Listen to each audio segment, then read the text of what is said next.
The moment I stepped into that courtroom, my daughter Melissa let out a nervous giggle. My son-in-law Gregory just shook his head like I was a pathetic joke. But then the judge looked up. He went white as a sheet. His gavel slipped from his trembling hand as he whispered one name, a name nobody in that room knew. The scalpel. He was staring right at me. My family thought they were putting a senile old man in a cage. They had no idea they had just declared war on a ghost. It began as these things often do, with an insult I was meant to ignore. It was a Sunday dinner. I was sitting at the far end of a polished mahogany table, a piece of furniture so long it could have been a landing strip. My daughter Melissa and her husband Gregory Greg Walsh were holding court in their sprawling Los Angeles mansion. "The infinity pool is non-negotiable, Greg," Melissa said, her voice sharp. "It has to look seamless, like it's pouring right into the canyon." Greg, a man whose custom-made suits always seemed one size too tight, didn't look up from his phone. "Whatever you want, baby. As soon as this Ojai deal closes, you can have a pool filled with champagne." He was bragging, broadcasting his success. "It's a guaranteed 9-figure play." They were talking through me, discussing pool contractors, Greg's 9-figure deal, and Melissa's upcoming charity gala as if I were a piece of furniture. An old armchair they had inherited and didn't know where to put. I am Nathaniel Price, 71 years old, and I was invisible. Ever since Isabel, my wife, passed away 10 years ago, I had done what I thought was the right thing. I sold our large family home in Connecticut, a place filled with too many memories, and I bought the guest house tucked away on this massive property. I wanted to be close to my only daughter, Isabel's only child. I thought it was what she would have wanted. My grandson Tyler, who was 16, seemed to be the only one who recognized my presence. He looked down the long table. "Grandpa, my playoff game is next week. You want to come? We're playing Palisades." Before I could open my mouth, Greg cut him off, his voice slick with casual dismissal. He didn't even bother to look at me. "Tyler, don't bother your grandfather. He needs his rest. He's old." Melissa. My daughter giggled. It was a light, airy sound, but it cut deeper than a knife. "He's right, honey. Just let him be.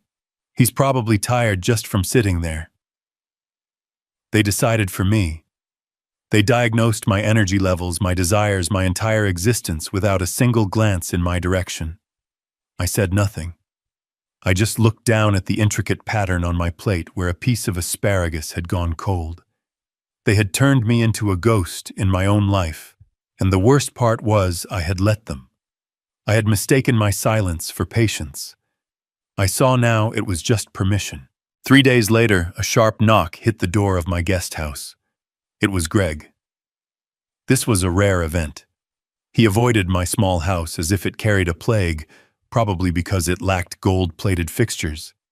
He was holding a ridiculously expensive bottle of wine, which he pushed into my hands with a salesman's smile. "For you, Nate, top of the line." He knew I didn't drink.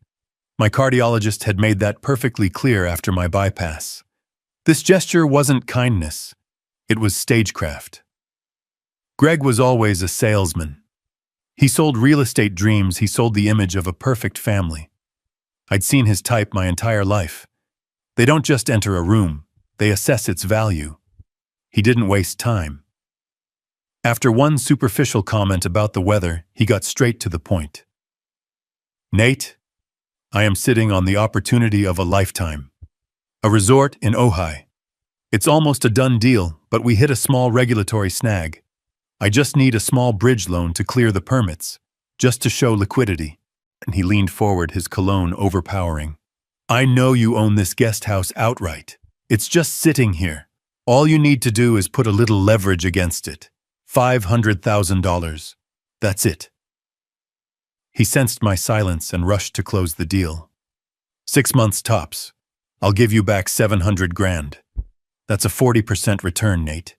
You can't beat that anywhere. I watched him. He wasn't just enthusiastic. He was desperate. A fine sheen of sweat was gathering on his forehead. "Greg, I said, my voice perfectly level. I'm 71 years old. I'm past my risk-taking days. My money is for my retirement, and frankly for my medical bills. The answer is no. The change was immediate. It was as if a mask had been ripped away. The smile vanished, replaced by a cold, reptilian fury. Unbelievable, he hissed. Just unbelievable. After everything we do for you. You live here on our land rent-free. I paid for this house, Greg, I interrupted quietly. And you won't lift a finger to help your own family. My God, you are one selfish old man.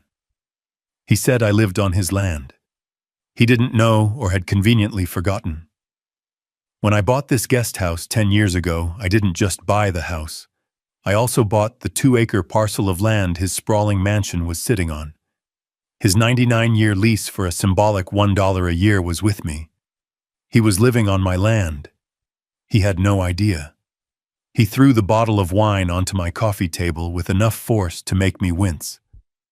You'll regret this, old man. You'll regret being so selfish. He stormed out, slamming the door. The vibration made the photograph of Isabel on my desk tremble. A week later, I woke up at 3 a.m. A dull ache was spreading across my chest, radiating down my left arm. It wasn't the sharp, stabbing pain of a heart attack, but the familiar, suffocating grip of angina. Stress. My cardiologist had warned me. Don't be a hero, Nate. Call for help. My first call was to the main house, to Melissa. She answered on the 4th ring, her voice thick with sleep and annoyance. Dad. What is it? It's the middle of the night. Honey, I'm not feeling right, I said, trying to keep my voice steady. I've got chest pains. It's not terrible, but can you drive me to the clinic? Just to be safe. A heavy sigh came through the phone. It was the sound of profound inconvenience.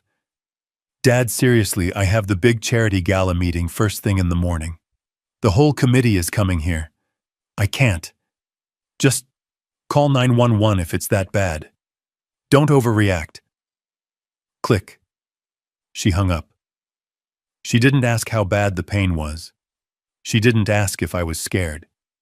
She told me I was overreacting. The ache in my chest tightened. It wasn't from my heart. It was from somewhere deeper. I called an Uber. I sat in the back of a Toyota Prius, clutching my chest, and let a stranger drive me to the emergency room. It was stress-induced angina. They gave me a nitroglycerin tablet and kept me for observation for 4 hours. By 9 a.m., they discharged me. I called another Uber to take me home.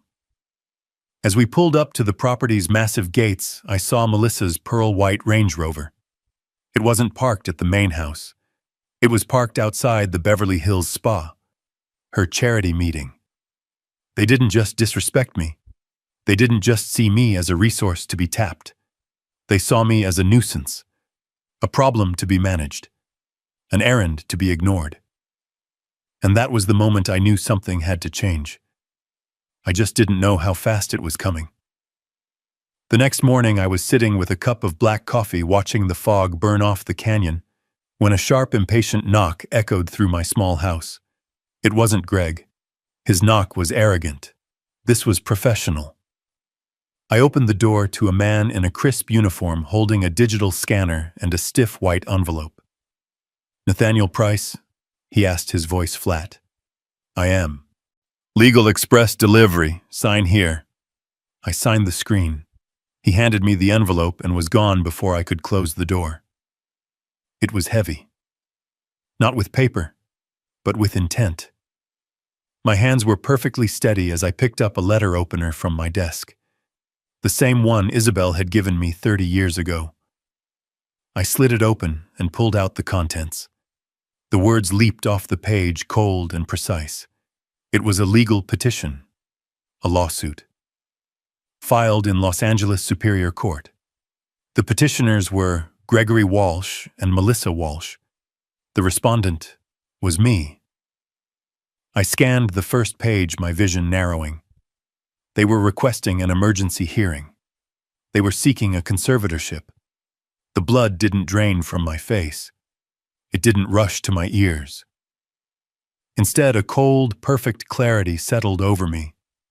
They were accusing me, Nathaniel Price, of being mentally incapacitated.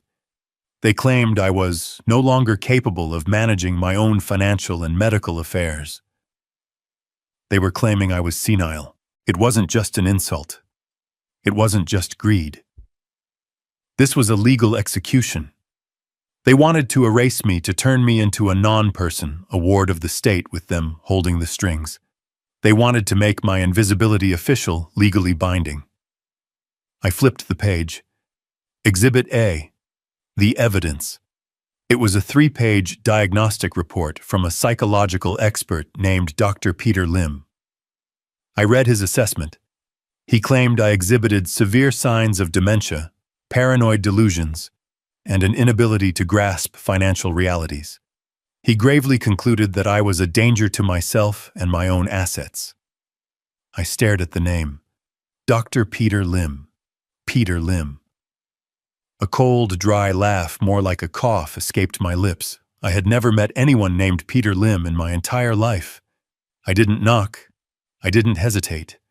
I held the legal petition in my hand, the thick paper a stark white against my age-spotted skin, and I walked. I walked out of my small house across the perfectly manicured lawn that separated my world from theirs, and straight toward the main house. The glass doors to the patio were open. I could hear the sound of ice clinking in glasses and light vapid music playing. They were by the pool, just as I knew they would be. Melissa was laid out on a chaise lounge, sunglasses on a magazine, balanced on her stomach. Greg was standing by the outdoor bar, pouring himself another cocktail. They looked relaxed, untroubled, like two predators who had just set a trap and were waiting patiently for their prey to bleed out. I stepped onto the patio. The music stopped. My shadow fell across Melissa. She sat up, startled, pulling her sunglasses down. "Dad, what are you doing? You're interrupting our..." Her voice trailed off when she saw the papers in my hand. She didn't look at my face, she looked at the papers. Greg turned around, a fake smile plastered on his face. "Nate, we were just..." Then he saw the petition. The smile didn't just fade. It inverted into a sneer of annoyance before he quickly masked it with false concern. I held up the envelope. "What is this?" Melissa flinched, looking away toward the pool, unable to meet my eyes. But Greg was a performer. He put his drink down, wiped his hands on a towel, and crossed his arms. He was taking a position of power. "Dad," he said, his voice dripping with condescending pity. "We were hoping you wouldn't have to see it like this. We were going to talk to you right before the hearing." "What is this?" "It's for your own good," Greg said, stepping forward.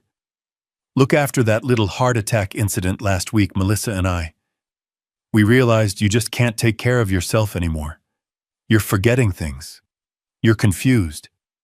"I had indigestion, Greg." He waved his hand, dismissing my reality. "That's what you think it was. But you were in pain. You were disoriented. What if it's worse next time you need someone to manage things for you? Someone to protect your finances, to make sure your bills are paid, to handle your medical decisions before you hurt yourself." He was gaslighting me, using the very incident they had ignored as proof of my incompetence. I looked at my daughter. "Melissa, this is what you want. You're signing a paper that says your own father is insane." She finally looked at me, but her eyes were cold, reflecting the bright blue of the pool water. "It's what's best, Dad. We're just trying to help. We love you." "Love," I said. The word felt like ash in my mouth. "You don't even know the meaning of the word." That's when Greg's patience snapped. The mask of the concerned son-in-law fell away, revealing the vulture underneath. He laughed. A short, sharp, ugly sound. "See you in court, old man," he sneered. Frankly, this just proves our point. You're paranoid. That's exactly what Dr. Lim said. He picked up his drink and raised it in a mock toast. You better go find yourself a public defender, because I really don't think you can afford a real lawyer. That was it. That was the last straw. That was the moment the man they thought was a frail, forgetful old ghost died.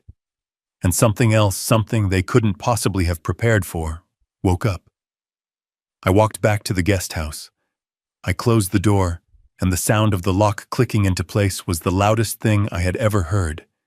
It was the sound of a line being drawn, a final definitive boundary. They thought this was the room of a senile old man, a quiet beige box for me to doze in, to be managed in, to be forgotten in. They had never not once seen the other door. It was a solid core door at the back of my walk-in closet, hidden behind a rack of old suits I never wore. It wasn't locked with a simple key. It was locked with a biometric thumbprint scanner. I pressed my thumb to the cold glass. The light flashed green, and a heavy deadbolt slid open with a quiet, expensive snick. I stepped inside. This was my real home. There was no bed, no recliner, just floor-to-ceiling bookshelves, 3 massive computer monitors, a wall of file cabinets, and a dedicated encrypted satellite phone system. The air was cool and still. Greg thought I was a retired pencil pusher, a simple accountant who had managed ledgers for some mid-level firm in Connecticut. He thought my greatest life achievement was saving enough for a comfortable retirement. He had no idea. 30 years ago in Washington, D.C., I wasn't Nate. CEOs of Fortune 500 companies, corrupt senators, and high-level politicians, they all had a different name for me. They called me the Scalpel. I was the lead forensic investigator for the Department of Justice. I was the man they sent in when the numbers didn't just look wrong, they looked impossible. I didn't just follow the money. I dissected it. I found the financial tumors, the hidden accounts, the secret ledgers that everyone else missed. I was the man who could, and did, send 12 high-profile executives to prison with a single spreadsheet. I walked away from all of it. I buried that man. I buried him the day Isabel got her first diagnosis. I traded my secure office and the thrill of the hunt for hospital waiting rooms and chemotherapy schedules. I did it without a second thought. I became a full-time husband, then a widower, then a father trying to reconnect with a daughter I barely knew, and finally an invisible grandfather. I let the Scalpel die because my family needed Nate. Today, Gregory Walsh and my daughter just gave the Scalpel a very good reason to come out of retirement. I sat down at the console. I bypassed my normal phone line and picked up the secure receiver. My fingers didn't tremble as I dialed the 11-digit number. It was a number I hadn't used in 10 years, but one I had never ever forgotten. It rang twice. A sharp, professional voice answered on the other end. Avery Hayes. Avery, I said. It's Nate Price. There was a pause, not of confusion, of shock, of recognition. Mr. Price. Her voice was suddenly breathless. My God, I thought you'd fallen off the face of the earth. My father, he asks about you all the time. He always wondered what happened to the Scalpel. I'm in Los Angeles, Avery. I need you here. Tomorrow. Bring your best team. The ones who know how to dig. Another pause, shorter this time. The shock was gone, replaced by the steel I remembered. Just say the word, Nate. What did they do? They filed for conservatorship, I said, my voice flat. They're claiming I'm senile. They want to take control of everything. A sound came through the phone. It was a laugh. Not a humorous one, but a short, sharp bark of disbelief. They're claiming you are senile. They have no idea, do they? They have no idea who they just tried to put in a cage. Her voice was all business now. Understood, Scalpel. I'm on my way. Just tell me, where do you want me to make the first cut? Avery Hayes arrived at 10 a.m. sharp. She didn't look like a high-powered Los Angeles attorney. There was no flashy car, no $1,000 handbag. She wore a simple dark pantsuit, her hair was pulled back into a severe bun, and her eyes were the color of cold steel. She carried a single slim briefcase. She was the exact opposite of Gregory Walsh. She was substance, not style. She was her father's daughter. She didn't waste time on pleasantries. She stepped into my hidden office, her eyes sweeping the room, once taking in the servers, the monitors, the locked file cabinets. She gave a single appreciative nod. "They really have no idea, do they?" she said. It wasn't a question. "They think I'm a confused old man," I replied, sliding the petition across my desk. "They've provided their proof. Exhibit A. A Dr. Peter Lim." Avery picked up the document. She didn't read the whole thing. Her eyes just scanned the name and the signature. "Dr. Peter Lim, psychological evaluation. Got it." She snapped her briefcase open, produced a tablet, and tapped the name into a secure database. "Give me 3 hours," she said. "Take 2, I replied. She smiled, a thin, sharp smile that didn't reach her eyes. "I'll call you in 1. She left as quietly as she arrived. For the next hour, I didn't just wait. I began my own work. I started mapping out the financial architecture of Walsh Holdings GP and the other LLCs I knew he'd created. I was building the skeleton. Avery was going to bring me the flesh. My secure line buzzed exactly 58 minutes later. I picked it up. "Nate. Avery. That was fast." "It wasn't hard," she replied, her voice crisp, digital, and devoid of emotion. "When they're this sloppy, the threads are just lying on the floor waiting to be pulled." "Nate, you're not going to believe this."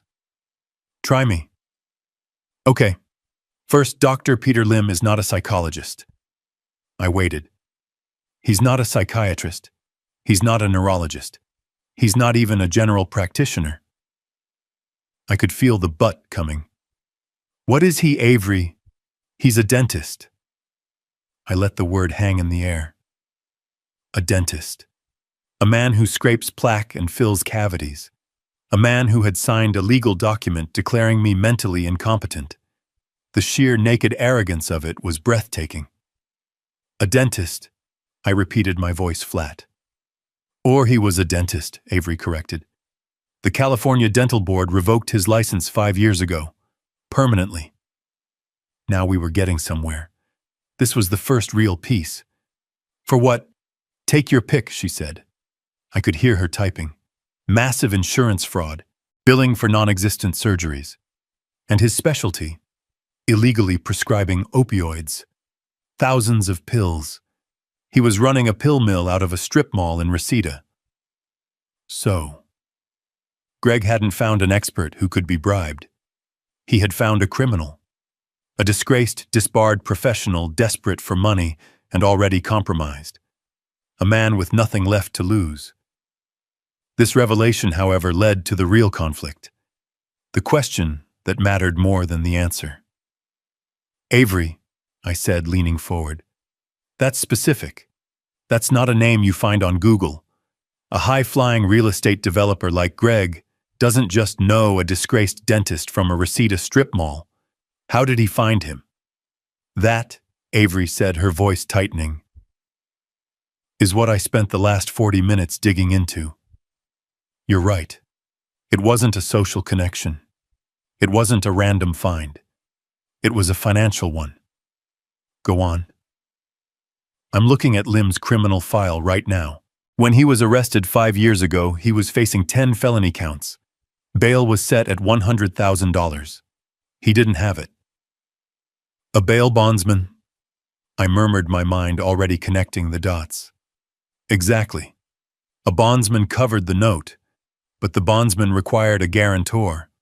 Someone to co-sign to put up the collateral in case Lim skipped town." I felt a coldness settle in my chest that had nothing to do with my heart condition. "Who guaranteed the bond, Avery?" She paused, just for a second, to let the impact land. A shell corporation, an LLC registered in Delaware, with a single-purpose asset management. What's the name of the company? I asked, though I already knew the answer. Walsh Holdings GP, she said. My God. I leaned back in my chair. The pieces didn't just fall into place. They slammed together. Greg hadn't found Dr. Lim last week. He hadn't bribed him last month. He had owned him for 5 years. He paid the man's bail. He likely paid for his defense lawyer. He had kept this dirty, compromised asset on a leash hidden in his back pocket for half a decade. Waiting for the day he would need a doctor to sign a piece of paper. This wasn't an impulsive act of greed because I refused his loan. The loan request. That was just him testing the waters. This was a contingency plan. This was premeditated. He had been planning to declare me incompetent and seize my assets for years. Avery, I said, my voice low and hard, you've disarmed their primary weapon. You neutralized the medical expert. Now it's my turn. You keep digging on the legal side. Find everything you can on Lim's case files. Find the name of the lawyer Greg hired. I'll handle the numbers. She nodded already on her way out the door. Be careful, Scalpel. They should have been, I replied. I closed the door to my office, the world shrinking to the glow of my 3 monitors. This was where I lived. Not in the quiet guest house, but here inside the data. Greg thought I was a relic. He thought finance in my day was done on paper ledgers with green visors. He had no concept of what I was. I was a digital ghost, and I was about to haunt every server he had ever touched. I started with the company that paid Lim's bail, Walsh Holdings GP. It was a Delaware LLC, of course. Anonymous. Shielded. Greg was sloppy, but he wasn't stupid. He knew the basics of asset protection. He had layered his corporate structure. Walsh Holdings was owned by Ojai Crest Properties LLC, which was in turn owned by the Walsh Family Trust. A nice little nesting doll of legal entities designed to make it impossible to see who really owned what. But he made an amateur's mistake. A critical, fatal error. He was arrogant. He was in a hurry. And he was cheap.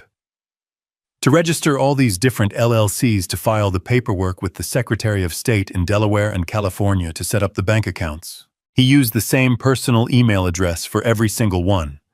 It was an old address, a burner he probably thought was clever. Greg Walsh, hotmail.com. An account he likely hadn't logged into for years. An account he thought was long dead and buried. He didn't know that old email servers never truly delete anything. I didn't need to hack his email. That would be illegal, and I was going to do this by the book. But I didn't need to read his mail. I just needed to see who he was talking to. I ran the email address through a series of databases. I still had access to backdoors into the financial mainframe that the DOJ had set up decades ago and forgotten to close. I was looking for patterns. Correspondence with banks, wires, loan applications. Within 20 minutes, I had a hit. A big one. The email address was tied to a secure data room, a virtual vault where lenders and borrowers exchanged sensitive financial documents. And Greg had been very, very busy. The data room wasn't with a normal bank, not a Wells Fargo or a Chase. It was with a private equity firm. A name that made the hair on my arms stand up. Citadel Apex Capital. These weren't bankers. They were vulture capitalists. They don't give loans to stable businesses. They find desperate men like Greg, men who have already been turned down by everyone else, and they offer them a lifeline. A lifeline attached to an anchor. I didn't have access to the data room itself, but I had access to the server logs. I could see the file names. I could see the email subjects. And that's all I needed. It was a bloodbath. Greg's 9-figure deal in Ojai wasn't a sure thing. It was a categorical disaster. He hadn't just hit a snag. He had run out of money halfway through construction. He had faked his liquidity reports to get the initial loan. He had lied to his contractors who were now filing liens. He hadn't just blown a few million. The logs showed a total capital burn of $50 million. $50 million. And Citadel Apex had found out. The emails were no longer polite. They were frantic. A flood of automated default notices. Then the personal emails. Greg begging for an extension. Just another 60 days. The project is solid. A temporary cash flow problem. And then the final email. The one that explained everything. It was from Citadel Apex, sent 1 week ago, the day after I refused Greg's $500,000 loan request. It was a capital call. The fund wasn't just angry. They were activating the emergency clause in their contract. They were demanding an immediate lump sum interest payment, not $500,000. $5 million. They gave him a deadline. 10 business days. If he didn't pay, they wouldn't just seize the Ojai property. They would activate the cross-collateralization clause in his contract, a clause I was certain he had signed without reading, which meant they would seize everything. His Walsh Holdings Company, the mansion, Melissa's Range Rover, every penny in every account tied to his name. They were going to wipe him out.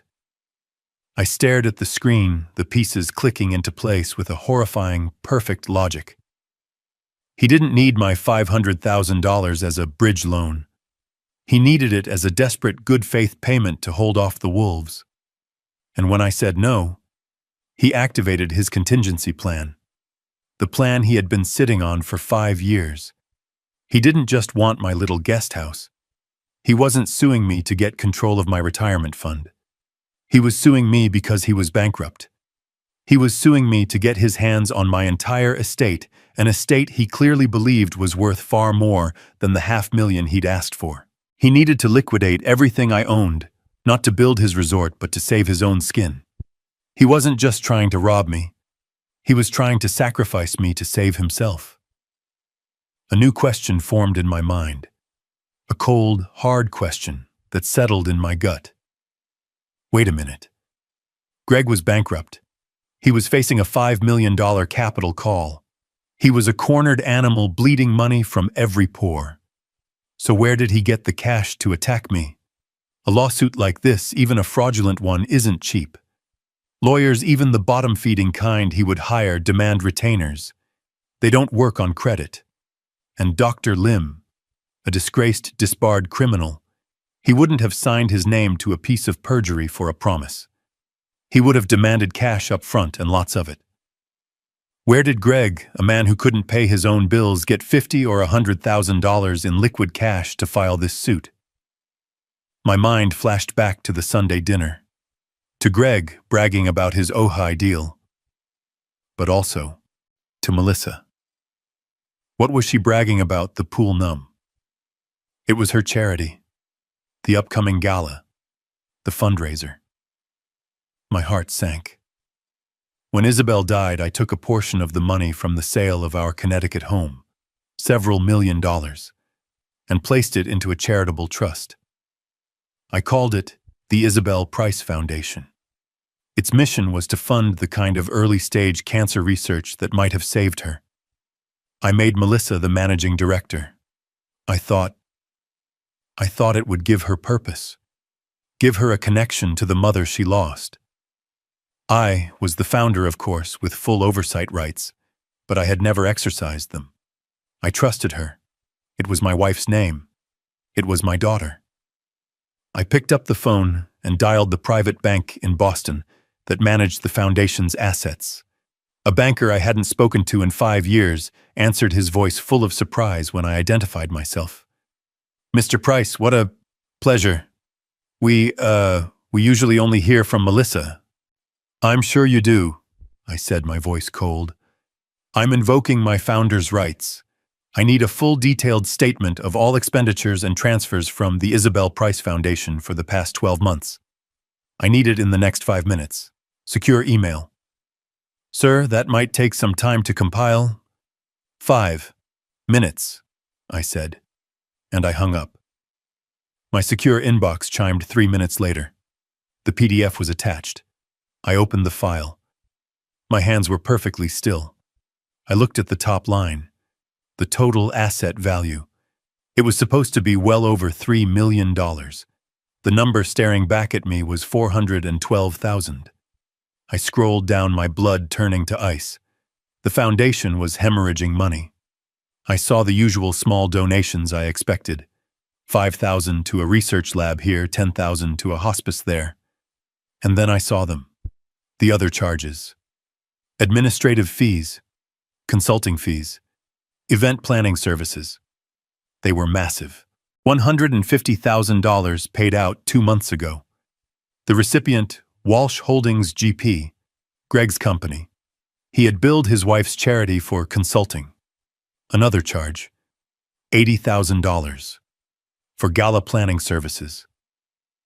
The vendor was listed as LA Premier Events LLC. It took me less than 60 seconds to run the name. It was a shell company registered 3 months ago. Its corporate address was a P.O. box in Van Nuys, and the sole proprietor listed on the filing, Gregory Walsh. He was paying himself $80,000 to plan his own party. But the final devastating, soul-crushing piece of evidence wasn't in the line items. It was in the proof of payment. I clicked on the links to the scanned checks. The bank provided them for all transactions over $20,000. The check for $150,000 to Walsh Holdings. The check for $80,000 to LA Premier Events. I looked at the signature line. The elegant, flowing signature authorizing the transfers. It wasn't Greg. It was Melissa Walsh. I closed my eyes. I had prepared myself for Greg's corruption. He was a snake, and snakes bite. It's their nature. I had even in some part of my heart prepared to find that Melissa was weak, foolish, manipulated. That Greg had tricked her or bullied her into it. But this wasn't weakness. This was active partnership. This was complicity. These were her signatures, clear as day. She wasn't just being manipulated. She was an active participant in the looting of her own mother's legacy. She was stealing money meant for cancer patients, stealing it from a fund named after her mother. And she was using that stolen money to what? To fund her husband's collapsing fantasy? No. It was worse. I looked at the dates. The first major transfer was 6 weeks ago. The second was 3 weeks ago. This was the seed money. This was the money they were using to pay the lawyers to have me declared insane. They weren't just robbing me. They were using Isabel's memory to finance the execution of her husband. I had thought there was a line of decency, of family, of basic human compassion that my daughter would not cross. I was wrong. She wasn't just lost. She wasn't just weak. She was a co-conspirator. And in that moment, she stopped being the victim in this story. She stopped being my daughter. She became the enemy. I stared at Melissa's signature on the scanned check, the elegant loop of her M, the signature that had paid the lawyer to declare me insane using her mother's money. In that moment, the grief I felt, the shock, the profound sadness, it didn't just fade. It evaporated. It was replaced by something else. Something cold, sharp, and perfectly clear. The scalpel was back in surgery. I picked up the secure line. "Avery?" She answered on the first ring. "Nate. I'm already digging into the law firm they hired. They're bottom feeders, but they're known for..." "It doesn't matter." I cut her off. My voice sounded different even to me. It was flat hard, like polished steel. "Change of plans, Avery." "What? What change of plans?" "We are no longer on defense," I said. "We are not going to disprove their case. We are going to end them. We are going to rip this entire thing apart, root and stem. I am done." There was a silence on the line. "Nate," she said, "what did you find?" "My daughter's signature. On checks from my wife's foundation. They used Isabel's money to finance this attack." "My God, Nate." "Save your sympathy," I said. I need data. You found the vulture fund he's in bed with, the one that's about to wipe him out. I need their name. Now. I heard the rapid, precise click of her keyboard. He's in default to a fund called Citadel Apex Capital. Nate, these guys are monsters. They don't negotiate. They just liquidate. I know exactly who they are, I said. And for the first time in a decade, a cold, thin smile touched my lips. Citadel Apex Capital. I wasn't just familiar with the name. I was familiar with the man who built it from scratch. James Jim Callahan. Avery didn't know. Nobody knew. 30 years ago, back in Washington, D.C., Jim Callahan was just a brash, arrogant young trader who had gotten himself tangled up in the Enright Corporation scandal. The SEC was going to indict him. They were going to charge him with conspiracy and throw him in federal prison for 20 years. They were convinced he was part of the fraud. They were wrong. He was greedy, yes. Arrogant, absolutely. But he wasn't a criminal, not then. I was the lead investigator on that case.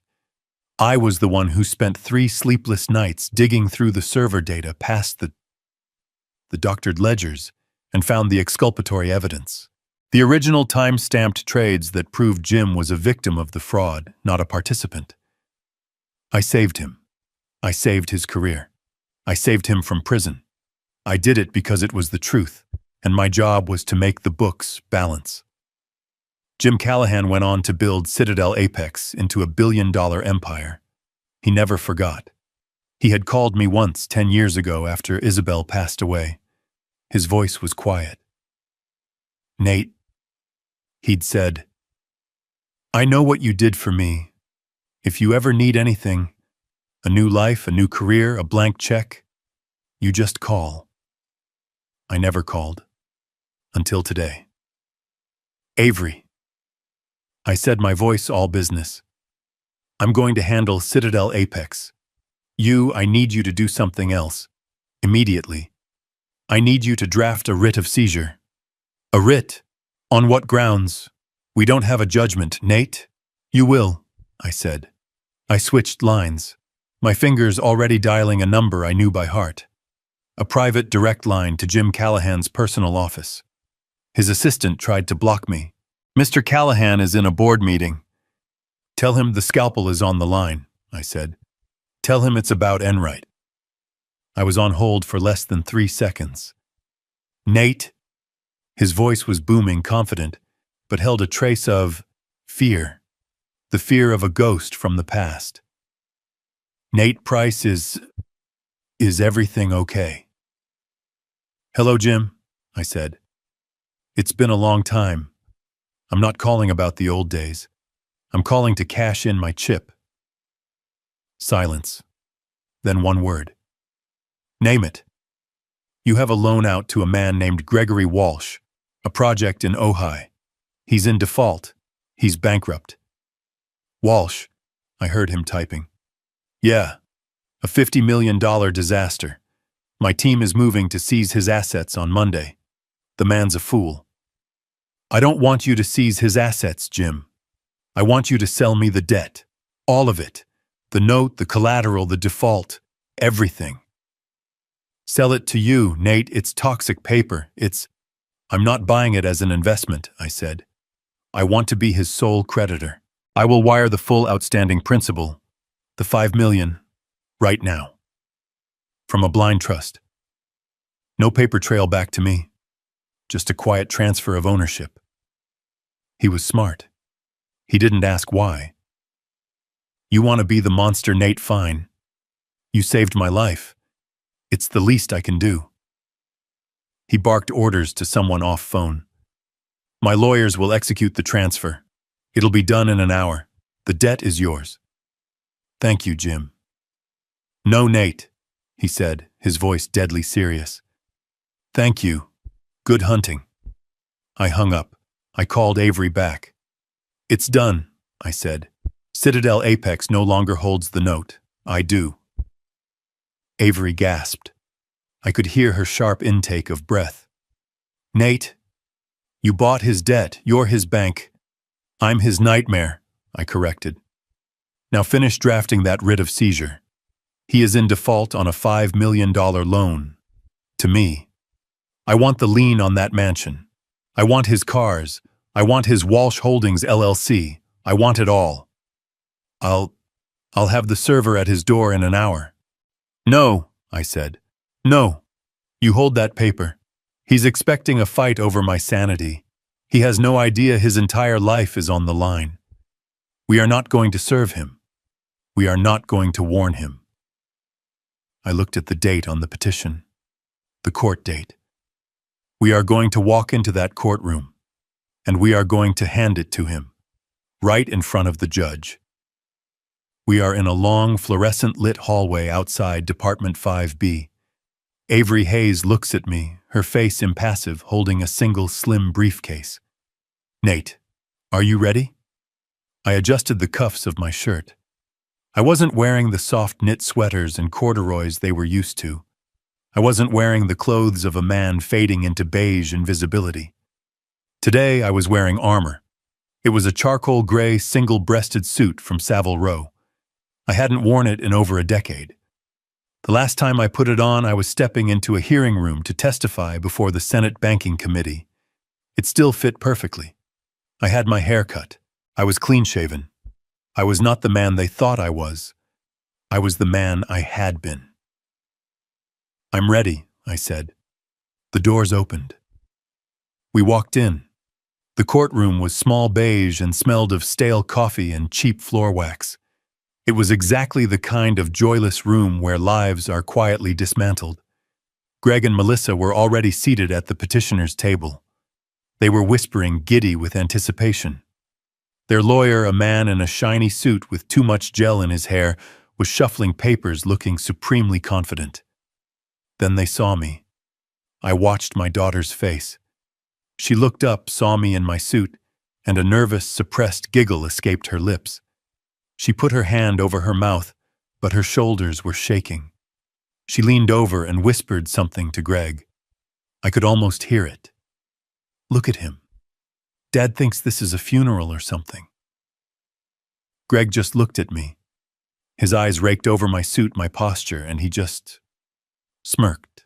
He shook his head slowly, a look of profound, pitying contempt on his face. To him, this wasn't dignity. This was a pathetic last-ditch effort, a dying animal puffing up its fur. His lawyer glanced at me, sized me up as a frail 71-year-old man playing dress-up, and dismissed me. He turned back to his notes. They had no idea. I sat down at the respondent's table. Avery placed her slim briefcase on the table and sat beside me, a pillar of quiet, coiled strength. We said nothing. We just waited. All rise, the bailiff intoned, his voice bored. We stood. The judge entered from a side door, robed, looking tired. He looked like a man who had seen too much and was paid too little. He settled into his high-backed chair, the leather groaning under his weight. Please be seated. He put on a pair of gold-rimmed reading glasses and picked up the day's docket. His nameplate read, Judge John Carmichael. Good morning, he mumbled, his voice a monotone. We are here for the first item on the docket, case number 881B, in the matter of the conservatorship of Nathaniel Price. He read the name, then, as procedure dictated, he looked up from his papers. He looked over the top of his glasses to identify the respondent. He looked right at me. The air left the room. The judge didn't just pause. He froze. His face, which had been a mask of tired bureaucracy, went white. Ashen. His eyes, magnified by the glasses, widened in disbelief. The cheap ballpoint pen he was holding slipped from his fingers. It clattered loudly onto the wooden desk, the sound echoing in the dead silent courtroom. Greg and Melissa were staring at him, confused. Their lawyer looked up, annoyed by the interruption.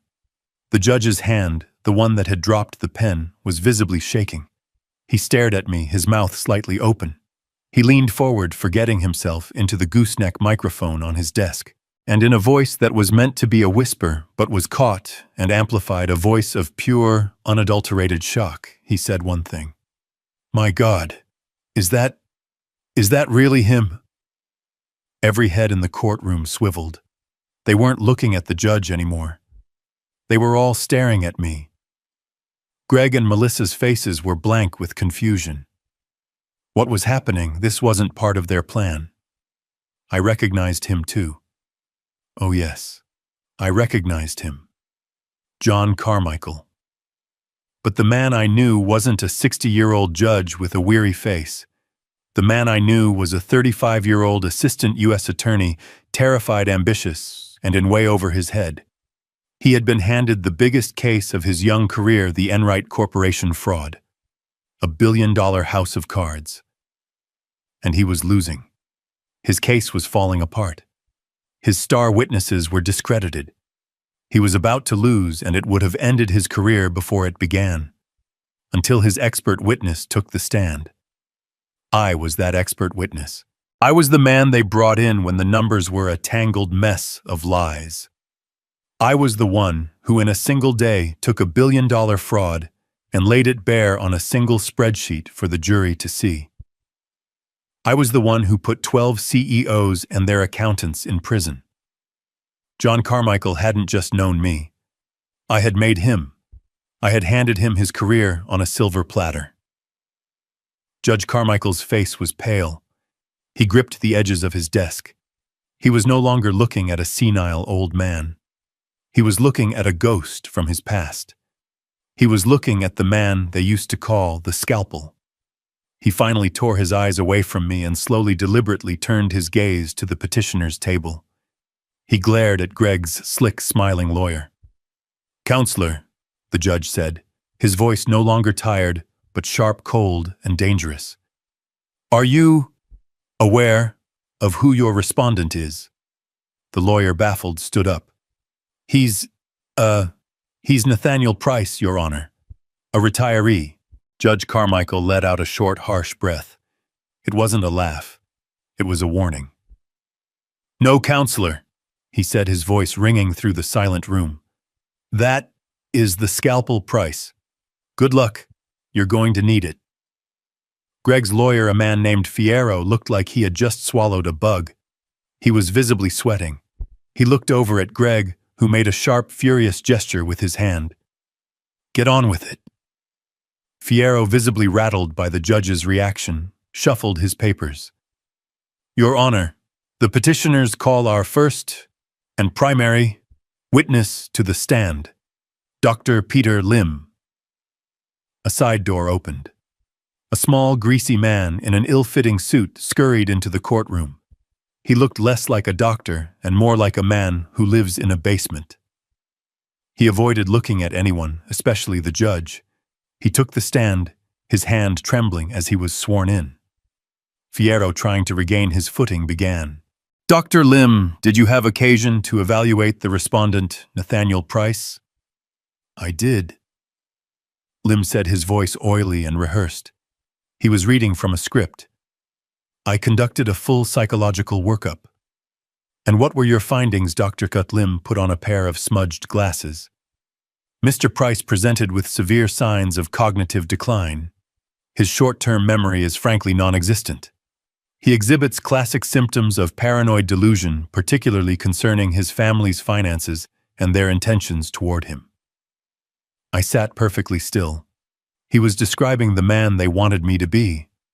"In your professional opinion, Dr. Thum," Fierro pushed on, "is Mr. Price capable of managing his own affairs?"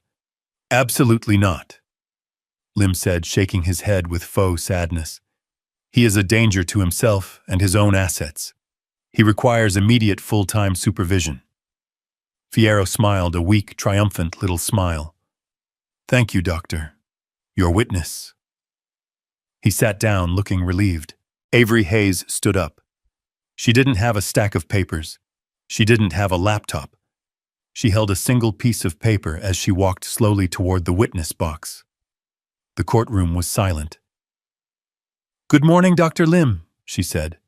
Her voice was polite, quiet, but it cut through the room like a scalpel. "Or perhaps I should call you Mr. Lim. It is Mr., isn't it?" Lim blinked, confused. It's Doctor."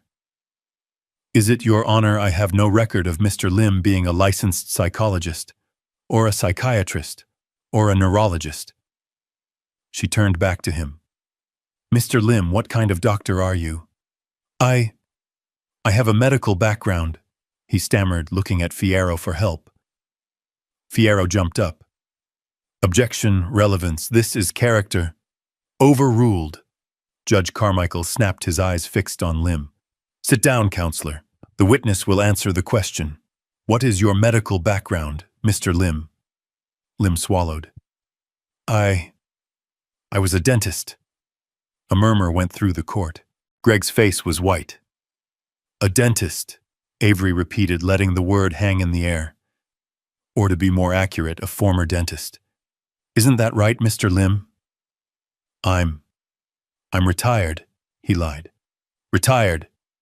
Avery's voice was sharp. Or was your license to practice dentistry permanently revoked by the state of California in 2019? Lim started to shake. That's not... It's a public record, Mr. Lim. Avery continued, relentless. Revoked for gross misconduct, specifically for insurance fraud and for operating an illegal prescription pill mill out of your Reseda office. Is that correct? Lim had no answer. He was a cornered rat looking wildly between Greg and the judge. Greg's lawyer was on his feet again. Objection. Objection. This is badgering. This is cross-examination, counselor, the judge barked. And it's fascinating. Please continue, Ms. Hayes. Avery took a step closer to the box. Just one more question, Mr. Lim, for your expert opinion. Did you or did you not receive a payment of $25,000 from a corporation named Walsh Holdings GP 3 days before you signed this fraudulent diagnosis? Objection! Fierro screamed, his voice cracking. Speculation, no foundation. Avery didn't even look at him. She turned to the judge. Your Honor, I have the bank transfer record right here. She walked to the overhead projector and placed the single sheet of paper onto the glass. The image flashed onto the wall, a stark black and white receipt font for the entire courtroom to see. From Walsh Holdings, GP, to Peter Lim, amount $25,000, all memo consulting, Judge. Carmichael's face turned a deep, furious red. He glared at Lim, who looked like he was about to be sick. Mr. Lim, the judge's voice was a low growl of thunder. You are under oath. You have just committed blatant, egregious perjury in my courtroom. You have filed a fraudulent document with this court in a criminal conspiracy with the petitioners. He pointed a shaking finger at the bailiff. Bailiff, take this man into custody. He is under arrest for perjury.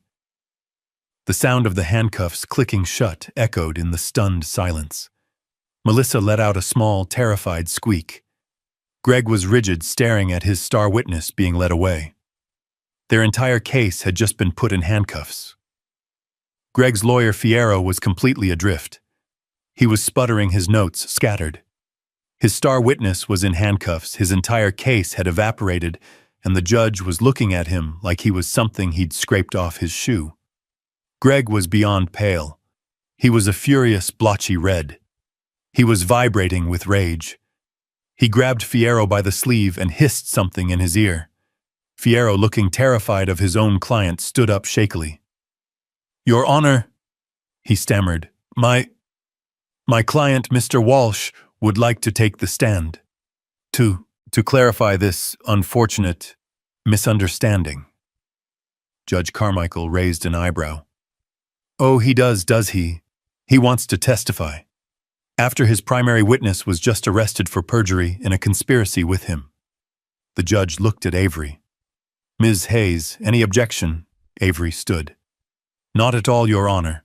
We would be delighted to hear what Mr. Walsh has to say. Very well, the judge said, his voice laced with ice. Mr. Walsh, take the stand.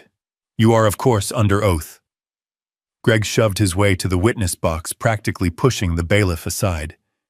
He was trying to project confidence, but he was a man drowning, and he was just making more bubbles.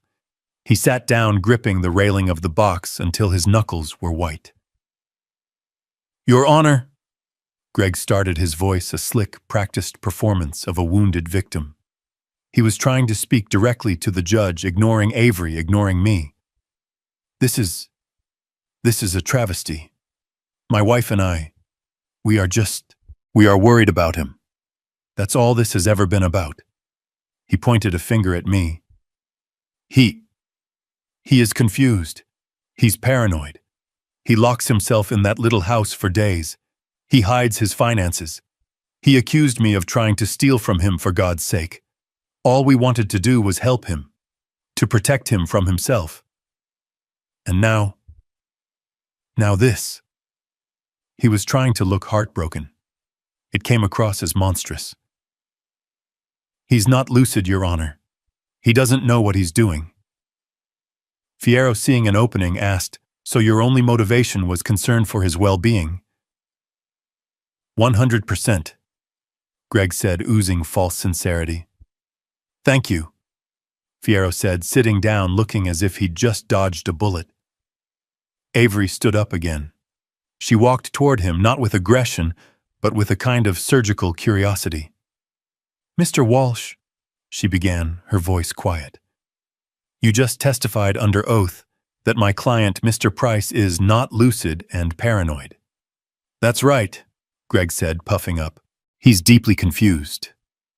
And his confusion, it centers on his finances, you said." "Yes, absolutely. He doesn't understand money. He's from a different time.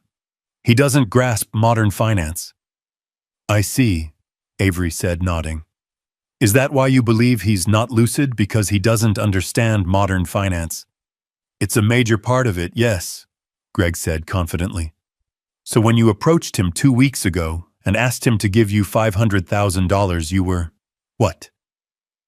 Testing his lucidity?" Greg's face tightened.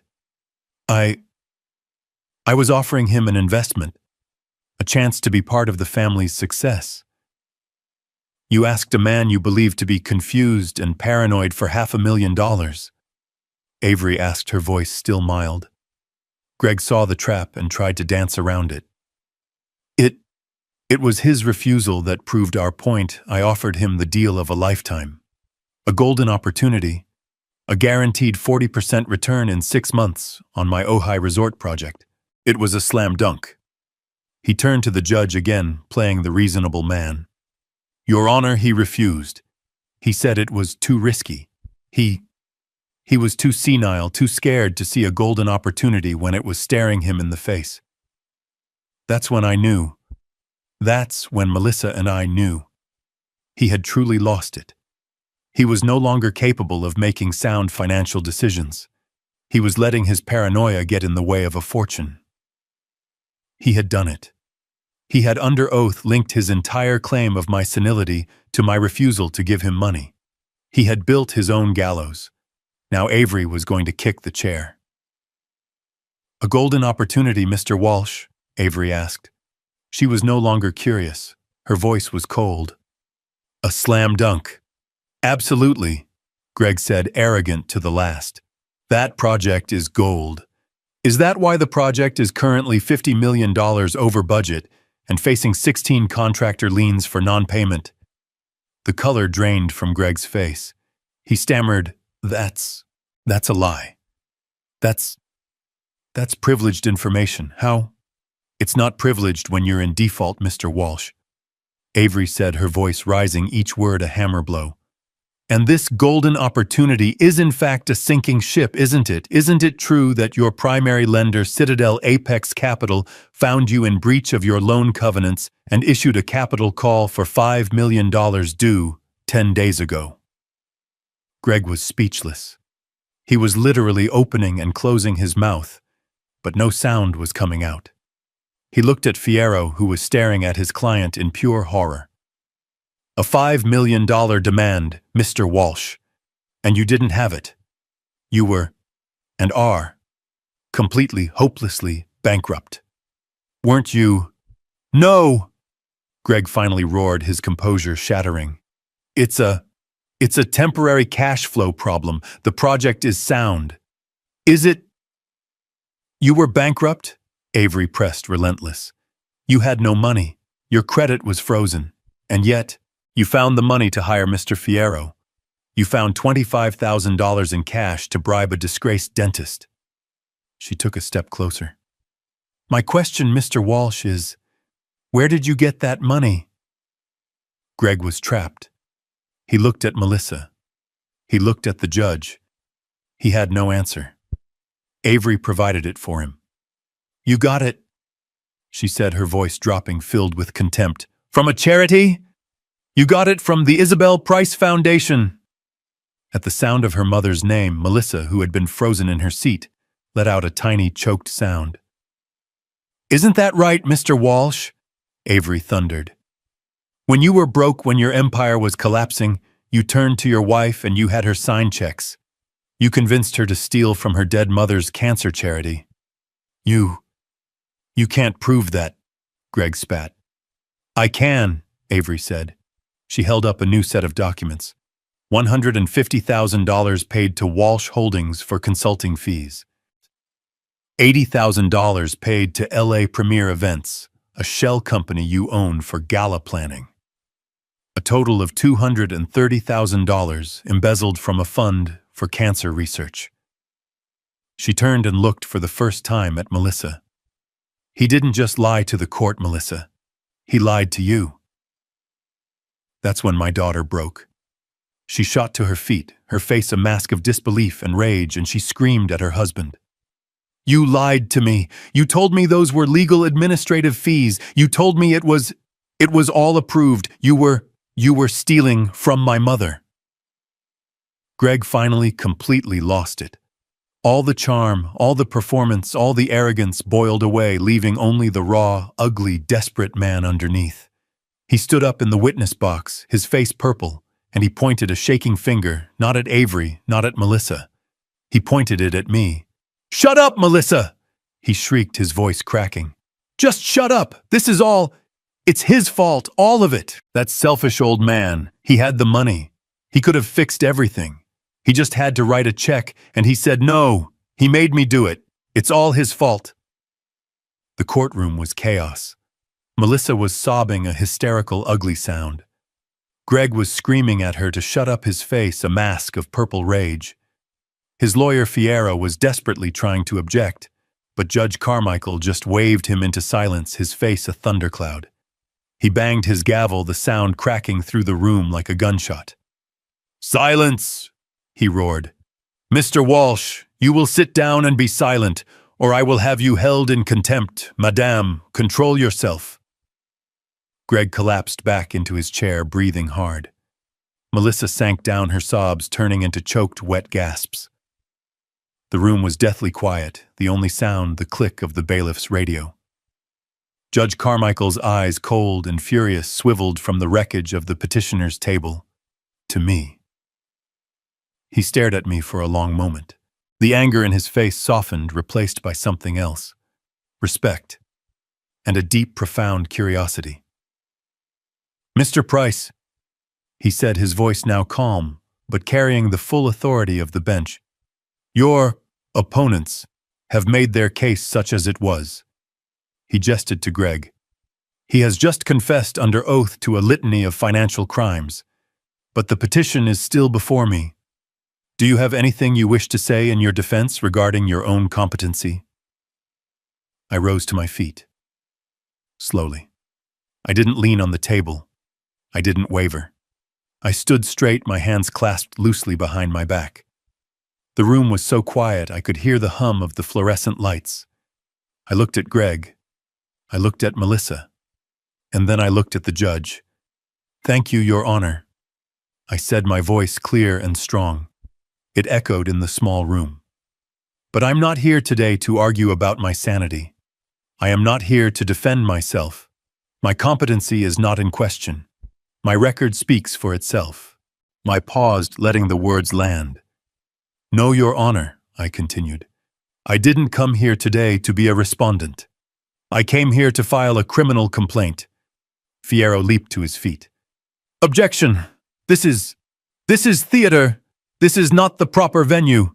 Sit down, counselor, Carmichael roared. You opened this door. You brought this man into my court accusing him of delusion. The court will hear what he has to say. Proceed, Mr. Price." I turned my gaze to Greg. He was staring at me, his eyes wide with a new dawning horror. "Mr. Walsh has just confessed to part of it," I said, my voice flat, like an anatomist describing a corpse. "He confessed to embezzling $230,000 from a charitable foundation.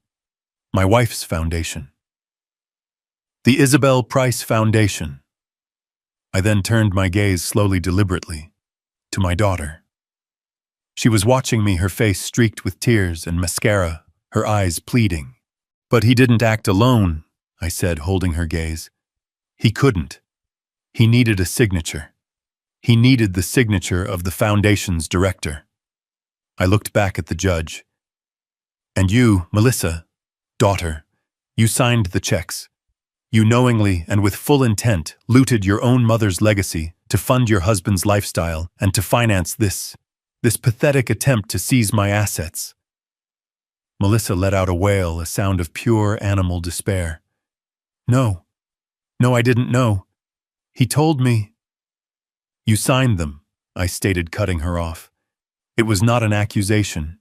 It was a fact." Greg, seeing his wife crumble, found a new surge of desperate, cornered animal bravado. He stood up, knocking his chair over. He laughed. It was a high-pitched, hysterical, ugly sound. "You can't do anything to me!" he shrieked, pointing at me. You're a nobody! You've got nothing! You think you can... What? File a complaint. It's my word against hers, and you're just a sad, senile old man. You're living in a guest house. A guest house, you're broke. You have nothing. You are nothing." His voice was cracking, but he was triumphant. He believed it. He believed I was powerless. He believed the money was gone, that I had nothing left but my suit. I just waited. I let his voice echo and die. I let the silence return. I let him stand there, panting, a failed king on a stage of his own making. Then I smiled, a thin, cold smile. "Ah," I said, my voice quiet. "About that." I turned my head and gave a single slight nod to Avery Hayes. She stood. She said nothing. She reached into her slim briefcase and removed a single thick stack of documents bound with a blue legal cover. She did not hand it to the judge. She did not hand it to me. She walked across the aisle straight to the petitioner's table and placed the document on the table directly in front of Gregory Walsh. What is this?" Greg stammered, looking at the ominous blue cover. "That, Mr. Walsh," Avery said, her voice clear and ringing, "is an emergency notice of foreclosure and seizure." Greg's lawyer snatched the paper. His eyes scanned the first page. His face, which had been pale, turned the color of ash. This is impossible," Fiera whispered, looking at Avery. This is from Citadel Apex Capital. But that's not the date." Greg snatched the paper from his lawyer. "What is it?" "It seems you're a little behind on the news, Greg," I said, my voice conversational. "You were quite right. You defaulted on your $5 million loan to Citadel Apex. They were, as you know, preparing to seize all your assets. A terrible shame." Greg was staring at the paper, his hands shaking so violently he could barely read. This says the debt was sold." "Yes, it was," I said. "They were very motivated to sell. It was, as you said, toxic paper. And when you couldn't pay them, I stepped in. I bought that debt, Greg. All of it. The note, the loan, the collateral. Everything." I took a step forward. "You defaulted on your loan, Greg. But you didn't default on Citadel Apex. You defaulted on me." I let that sink in. I watched the last traces of color drain from his face as the blood-freezing, soul-shattering reality of his situation landed. "And I continued, am not as patient as Jim Callahan. I am not offering an extension. I am not renegotiating. I am calling the note. effective immediately. Greg looked up at me, his mouth open, a silent scream. I pointed at the mansion he lived in. The main house is mine. I pointed at the cars he drove. The cars are mine. I pointed at the shell companies he built. Your entire Walsh Holdings empire is mine. I pointed at the very suit he was wearing. Everything you thought was yours now belongs to me. I turned back to Judge Carmichael, who was watching this entire exchange with a look of pure, unadulterable awe.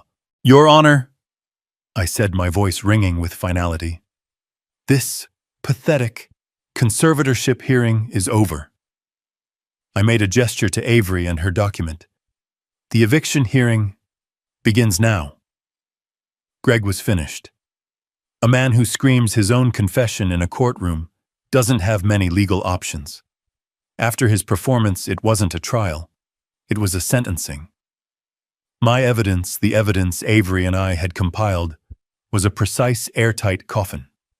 The bank transfers from Isabel's foundation, the fraudulent invoices from his shell company, the perjured testimony he suborned from Lim, and of course the open and shut case of bank fraud he'd been running on the Ojai project. It was an avalanche of paper, and every single sheet had his name on it. He tried to fight. He hired a new, even more expensive lawyer, probably with money he didn't have. They tried to argue he was under extreme duress. They tried to paint me as a vindictive, manipulative mastermind who had entrapped him. It was a pathetic defense. It was like a rat caught in a steel trap, trying to blame the cheese. The district attorney, who had taken a very keen interest in the case after Judge Carmichael's report, didn't even break a sweat. They offered him a plea deal to spare the state a trial. He refused, arrogant to the very end. He still thought he could sell his way out of it.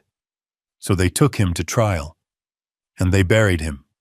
I didn't have to testify. Avery's documentation, my financial forensics, did all the talking. The jury was out for less than an hour. They found him guilty on 12 counts of wire fraud, securities fraud, and aggravated embezzlement. The judge looked at Greg, this man who had stood in a courtroom and tried to destroy a man's life to cover his own crimes, and he made an example of him. He wasn't given a slap on the wrist. He wasn't sent to a white-collar country club prison. He was sentenced to 10 years in a state penitentiary. 10 years. I watched them lead him away, no longer in his custom suit, but in an orange jumpsuit. He was finally, truly out of cards to play. The books were balanced. Melissa was the hardest part. She was my daughter. She was Isabel's blood. But she was also a co-conspirator. The evidence was undeniable. Her signature was on the checks. She had sat there week after week living a life of luxury, knowing it was being paid for by money stolen from her mother's grave. Her lawyer approached me begging, pleading. Mr. Price, she was manipulated. She was a victim of psychological abuse. Greg controlled her. I looked at him. Did Greg hold the pen? Did he force her hand to write her own name? She is a grown woman. She made a choice. He asked me to speak to the DA, to ask for leniency, to write a letter in her defense to say she was a good person who made a mistake. I said no. I would not interfere. This was not about revenge. This was about consequences. I had spent 10 years allowing her to live without any. I had enabled her weakness, her greed, her casual cruelty. To step in now to save her from the fire she had helped set would be the final worst act of a failed father. She had to stand on her own. She had to face the ledger. She was indicted just as Greg was, but she was smart. Unlike Greg, she saw the end of the line. She took the plea. She pled guilty to felony misuse of charitable funds. The judge was less harsh. He saw her tears, he heard her testimony about Greg's control, but he also saw the bank statements. She was sentenced to 3 years of formal probation. She was ordered to pay back every single cent, all $230,000, to the Isabel Price Foundation. And finally, the judge added one last condition: 2,000 hours of mandatory community service. not picking up trash on the highway, not filing papers in an office. He assigned her to the Glenwood Gardens nursing home, specifically to the locked ward dementia and Alzheimer's unit. For the next 2 years, my daughter, the woman who tried to have her father declared legally senile so she could steal his money, would spend every weekend bathing, feeding, and cleaning up after men and women who were truly lost. Men and women who didn't know their own names, who couldn't remember their children's faces. I wanted her to see it. I wanted her to smell it. I wanted her to understand in her bones the reality of the weapon she had tried to use against me. It was a just sentence. It was perhaps the only education she had ever truly received. 6 months passed. The silence that fell over the property was absolute. The grand, ridiculous mansion that Greg and Melissa had built was gone. I had it sold at auction. The land it sat on the guest house, my guest house, I sold that too, all of it. The proceeds went to 2 places. Half went to refill and substantially grow the Isabel Price Foundation, which was now under new professional management. The other half went into a trust for my grandson Tyler, locked away until he turns 25. I was in the guest house. It was empty, just stacked cardboard boxes, the walls bare. I was in my hidden office packing the last of my files. The monitors were dark. The scalpel was going back into retirement. I heard a hesitant step on the porch. Not a knock. Just a presence. I walked to the door. It was Melissa. She was transformed. But not in the way a spa or a new dress transforms a person. She was hollowed out. The designer clothes were gone, replaced by a cheap, faded blue volunteer's smock with Glenwood Gardens embroidered on the pocket. Her hair was pulled back. Her face was pale thin. She looked 10 years older. The entitlement, the casual cruelty, the arrogant little giggle, all of it was gone. Burned away. Her hands, which were once perfectly manicured, were red and raw. She just stood there in the doorway, watching me tape up the last box. Her voice, when it came, was not the voice I remembered. It was a rasp. Quiet, rough, and dead. Why? I stopped what I was doing. I didn't turn around. Why what, Melissa? Why did you do it? She said, her voice trembling, not with sadness, but with a deep, exhausted rage. Why did you let it go so far? You knew. Don't pretend you didn't. You're him. You knew what Greg was. You knew what he was doing. She took a step into the empty room. You could have stopped us, at any time. When Greg asked for the $500,000, you could have just said, "No, I know you're broke." You could have shown me the papers then. You could have warned me. Her voice cracked, and a single hot, angry tear ran down her face. But you didn't. You let us. You let me sign those checks. You let us file that lawsuit. You sat there in your little house and you watched us destroy ourselves. You didn't have to ruin us. You didn't have to send him to prison. You didn't have to do this to me. She pointed at her cheap uniform. You wanted this. You wanted to punish us. I slowly taped the box shut. I pressed the tape down, smoothing it with my hand. Then I turned to face her. I looked at this stranger who was my daughter. Because if I had stopped you, Melissa, I said, my voice quiet, you would have learned nothing. You would have hated me for a week. You would have called me a paranoid, controlling old man. And then, you would have gone right back to him. You would have believed his next lie. You would have found another way to get him the money. You would have continued to bleed your mother's foundation dry, one gala at a time. I didn't let you do anything. I just let you be who you were. I walked over to my old desk. When you were 10 years old, you stole $50 from your mother's purse. You wanted a toy, and she had told you no. Melissa flinched, her eyes wide. She remembered. Isabel found out, I continued. She knew it was you and she cried. She cried for an hour in the bathroom thinking she had failed as a mother. And then she came out and she hugged you and she never said a word. She put $50 of her own money back in the purse. She forgave you because her heart was soft. She wanted peace. I looked at her, my eyes as hard and clear as glass. I believe in ledgers. The books must always balance, Melissa. You never paid for that first theft, so you just kept stealing. Bigger and bigger things. You didn't respect me. Greg didn't respect me. And neither of you, respected the memory of your mother. You didn't just cross a line, Melissa. You erased it.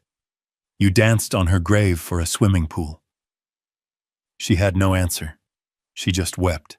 You didn't destroy yourselves, I said. You were already destroyed. You were just bankrupt, in every possible way a human can be.